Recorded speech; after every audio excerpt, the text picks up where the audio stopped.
This interview took place in the Shah's mirrored office in an old palace. Amidst the splendor of the past, we talked of the realities of the present, specifically about the CIA's participation in Iran today.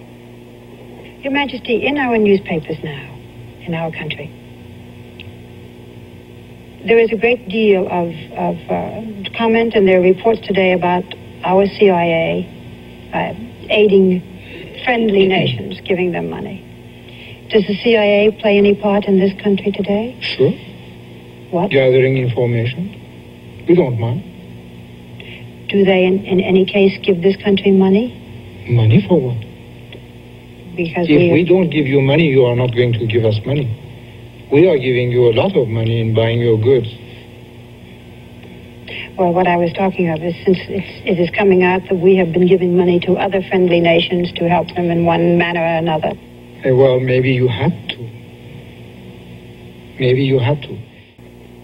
Tonight, part 2 of our interview with the Shah of Iran. On this part of the interview, taped last week in his office in Tehran, we discussed oil and arms. The Shah said that his oil production is now up to normal, partially because of our need for oil during this cold winter. He insists that the price of oil must stay as it is or go even higher. One, because the oil is Iran's one natural resource and its revenue is necessary to bring up the standard of living in the country. And 2, to force us to look for other energy resources. With much of his oil revenue, the Shah has turned Iran into one of the most heavily armed nations in the world. The big question is why? For offense or defense? The Shah says that Iran was invaded in both World War I and II, and he will not let it happen a third time.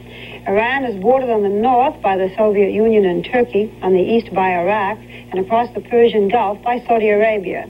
But we asked the Shah just whom is it he fears, whom is he looking at? We are looking what our neighbors have. Are your neighbors as armed as you? Per capita, per ratio, some of them more. Are you not concerned then about an arms race? Well, if this is what is imposed on us, we have no other choice. What else? To surrender? Perhaps to come to some understanding where you buy less and they buy less. Perhaps the kind of thing that we're trying to do with the Soviet Union. Can you? That all depends. If you can, that would be a very good example for others to try to do the same. Your Majesty, do you see any circumstances in the near future under which you would reduce the price of oil? Why should we do it? This is the only thing we have.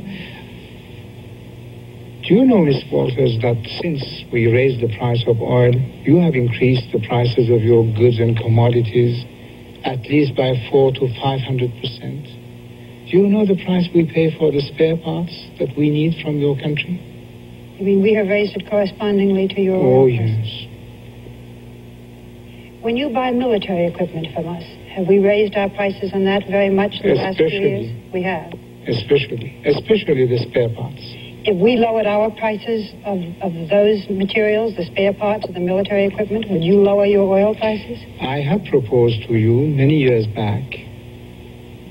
I am ready to deal with you on a fixed price basis. And we said no? Obviously, because we could never match your inflation.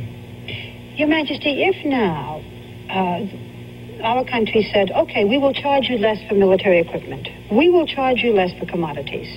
If you will bring down your price of oil, could you do that now? On a bilateral basis.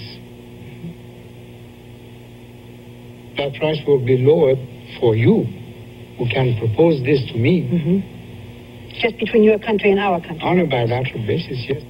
Your Majesty, if there should be more trouble in the Middle East, if there were another oil embargo, what would you do? We have not participated in the embargo in the first place, and we will not under any circumstances.